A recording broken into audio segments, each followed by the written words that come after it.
few years ago, I was living in a big shared house.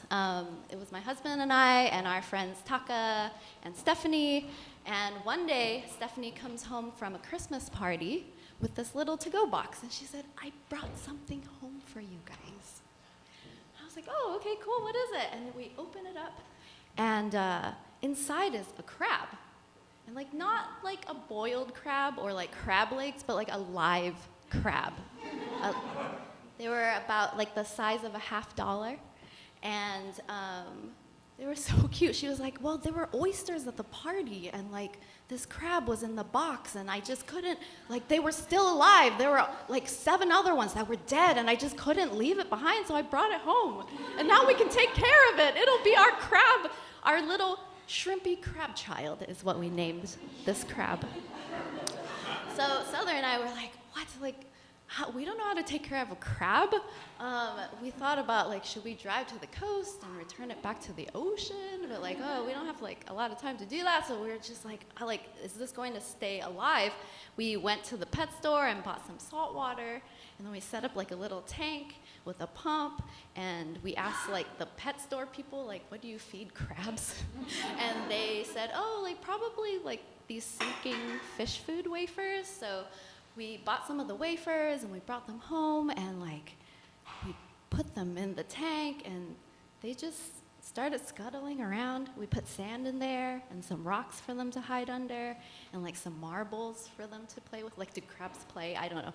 But yeah, so we had this little guy that we were taking care of, and they were so sweet. They would just come up to the side of the tank and just do their crab stuff, And we started feeding them using a pair of chopsticks. So they started to associate the chopsticks with food. And so every time the chopsticks would come into the tank, they would reach up. Oh yes, give me the wafer. And we would lower the wafer, and the shrimpy crab child would reach up and pick up the wafer and eat them like hamburgers. It was so cute. And then we're just so infatuated with this crab. I'm like, am I falling in love with a crab right now? But Souther used to just sit next to the tank, and he was like, I think that we're communicating. I'm pretty sure that when I'm watching Shrimpy and I they copy me, and then he would just sit next to the tank copying Shrimpy, and Shrimpy would be like, oh yeah, man, you know what I'm talking about. And then we ended up keeping her for a few weeks, and then one day we were going down to check on her I don't even know what to call this, her chest flap thing. I don't know what the technical term is. Her chest flap was open, which I've never seen before, and she was full of eggs. And I was like, how is this possible? You're the only crab in there. And so I did some crab research, and apparently crabs can, they could only mate once and just carry the crab sperm in their body for the rest of their life, and every time they have eggs, if they're carrying sperm too, then those eggs would be fertilized.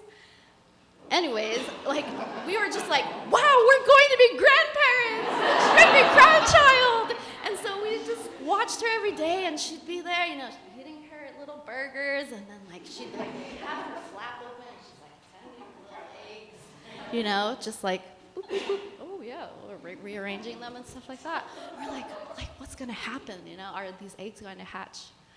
And then probably a month or so later, we go down and we check on the tank, and she's standing proudly on one of her rocks, and she's just flapping her flap, her chest flap, and the eggs are just releasing into the tank.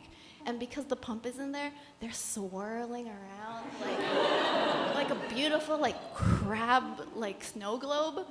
It was so magical. It was the most amazing thing I've ever seen. I was like, Shrimpy, you did it. You did it. And the eggs settled to the bottom. We were like, are they going to hatch? Are they going to hatch? They didn't hatch. They were not fertilized, unfortunately. But we were like, it's okay, Shrimpy. We're still going to take care of you. And then a few weeks after that, it was March 14th, so Pi Day. We go down to the tank, and she's gone. Just like disappeared. And we like did have 3 cats in the house, so we were like, did one of you guys get them? But we never found any crab parts.